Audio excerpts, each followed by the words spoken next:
Hey, what is up, mortals? It's Kiki Cakes here with a new video for you. In this video, we'll dive into the League of Villains from the My Hero Academia anime. I just wanted to greet you guys by saying sit back and relax, you're in for a treat. So let's get started. We shall be covering an iconic cavalcade of villains and cronies in this deep dive, the League of Villains. In the Earth of My Hero Academia, people are born with odd physical features or even supernatural abilities. These are called quirks.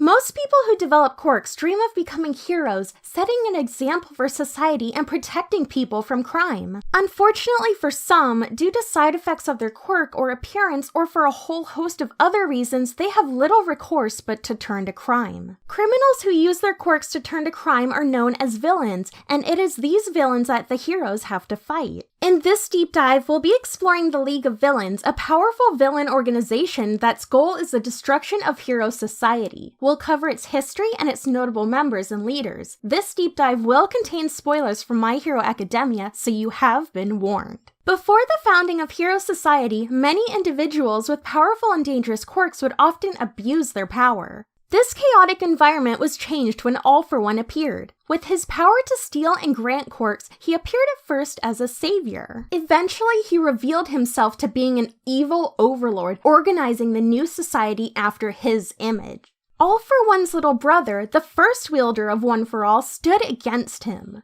Eventually, through the work of countless early heroes and the passing of One For All through many heroes, All For One was defeated by All Might.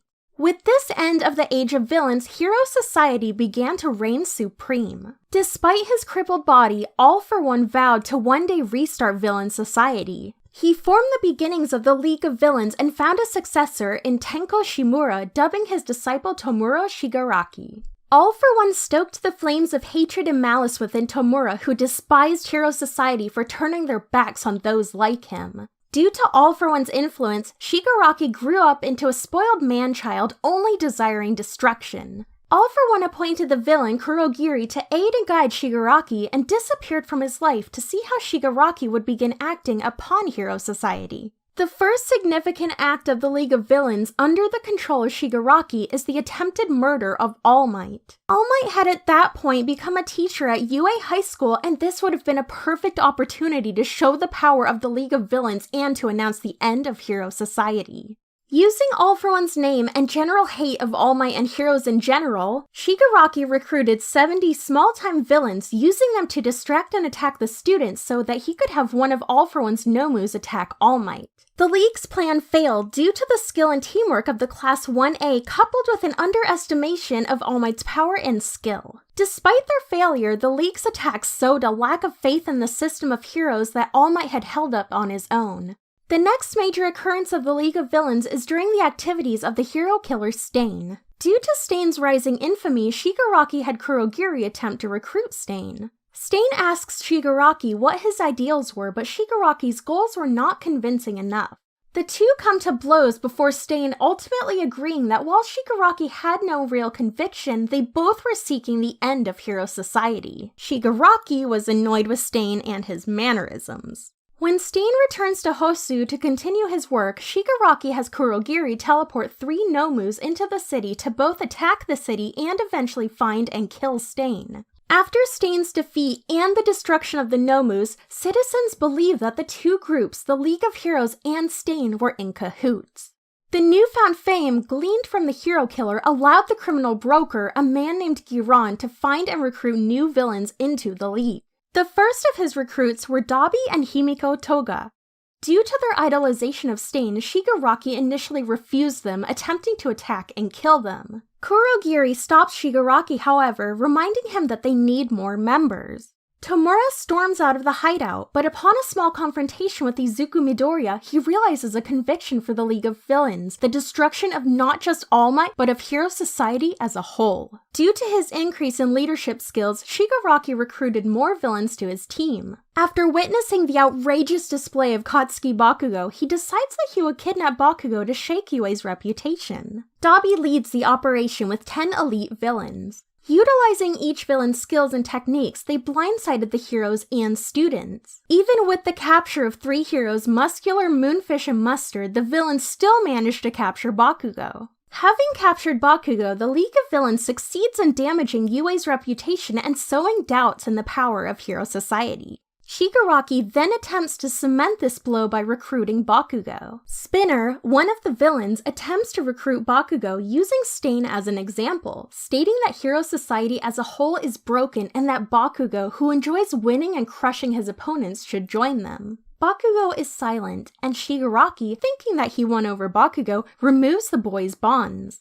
Bakugo attempts to attack the villains, refusing to join them and stating that he'll be a hero like All Might, a hero who will never lose. Demonstrating his maturity, Shigaraki calms the villains down and asks All For One to lend him the power to force Bakugo into working for them. All Might and several high-ranking heroes break into the hideout before anything could continue capturing the villains. Shigaraki attempts to activate multiple backup plans, but the heroes had gotten ahead, preparing for almost everything. Unfortunately for them, All For One arrives, helping the villains retreat and rescuing Shigaraki.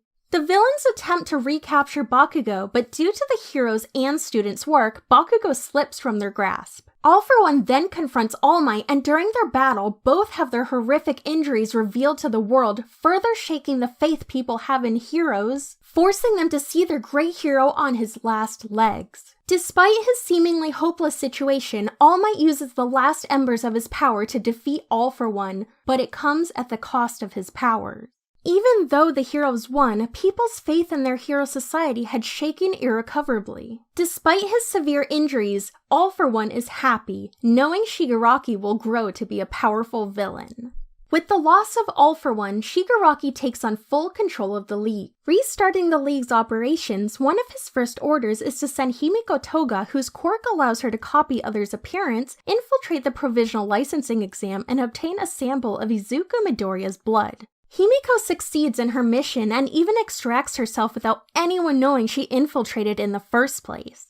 As All Might is no longer the #1 villain, Endeavor becomes the new #1 and a new wave of villainy hits the streets. Dabi goes out to recruit new members, but none match his criteria. The other villains also are on the recruitment mission, and Twice ends up finding Overhaul, a Yakuza, and his followers dealing with a group of know-nothing thieves.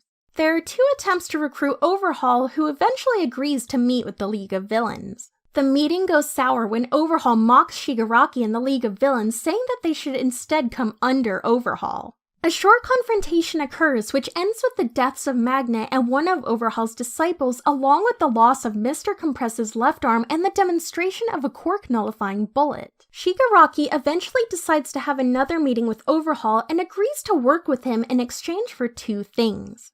First, that they would be working together as equals, and second, that the League would learn Overhaul's plans. Overhaul then, in turn, demands that the League lend him Twice and Himiko Toga. Ultimately, Twice and Toga serve as double agents as the heroes disrupt Overhaul's schemes. They attempt to kill or defeat some of Overhaul's followers and capture Eri. Eventually, they assist in the defeat of Overhaul, and after his defeat, they contact the rest of the League of Villains. The League, led by Shigaraki, kill the Sand Hero, Snatch, and steal the quirk-nullifying bullets, destroying Overhaul's arm so that he could no longer undo any of his actions with his quirk. Meanwhile, Kurogiri goes on another task, recruiting one of All For One's most dangerous and loyal followers, Gigantomachia. Before things entirely die down, the League sent out a new Nomu, a special, intelligent one called High End. High End's mission was to kill Endeavor and so destroy what little hope society had left. Hawk supposedly joins the League of Villains before this. High End then attacks him and Endeavor. They defeat High End, and Dabi reveals himself, attempting to finish off Endeavor. More heroes come to Endeavor's aid, and Dabi retreats before he can deal any lasting damage. The hero Hawks confronts Dabi, and the 2 accuse each other of not being straightforward, with Dabi stating he doesn't trust Hawks, so he won't have him meet the rest of the League, but promises to keep in touch. During the short, fragile peace, before even the announcement of the new #1, the League is tasked with attempting to recruit Gigantomachia. Despite spending a month in combat with the powerful bodyguard, the League cannot harm Gigantomachia, let alone force him to submit. During this time, another chaotic group, known as the Meta Liberation Army, kidnaps the underworld broker Giran and contacts the League of Villains, stating that if they want him back and alive, they must come to Deka City and fight the army.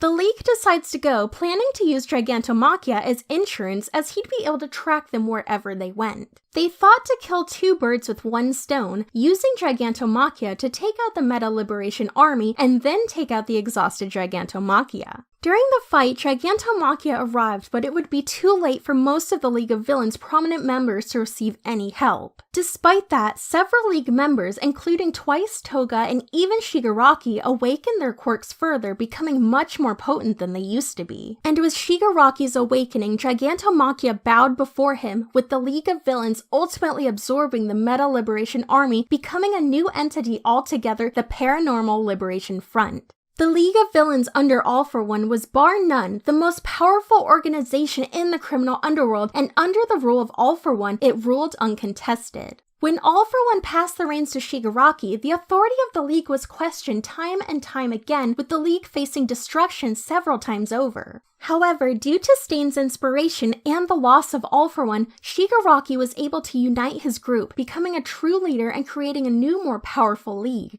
This new League of Villains threatens Hero Society at a level even All For One did not pose. The heroes will have to do their best to hold on to their fragile peace. Thank you all for indulging yourselves in this information thus far. I hope you enjoyed it. Now, there are a few more things I'd like to go over before the video ends. Firstly, if you're in the mood for some great storytelling, We the Celestials has got you covered. Our We the Celestials, My Hero Academia, and Naruto What If channels retell the story of their namesake anime with a twist. Check it out if you're interested. Secondly, on behalf of We the Celestials, I'd like to thank everyone involved in the production of today's awesome content. Their details can be found in the description below. Lastly, if you're interested in what we do here at We the Celestials, then I'd like to extend you an invitation to join the team. The only caveat being that we only accept members from 16 years and up to join our crew. You can sign up for whichever category fulfills your interest by joining the recruitment Discord using the link in the description below. We're always looking for members to join us. Well, that's it from us for today's video, so thank you all for watching and have a great day!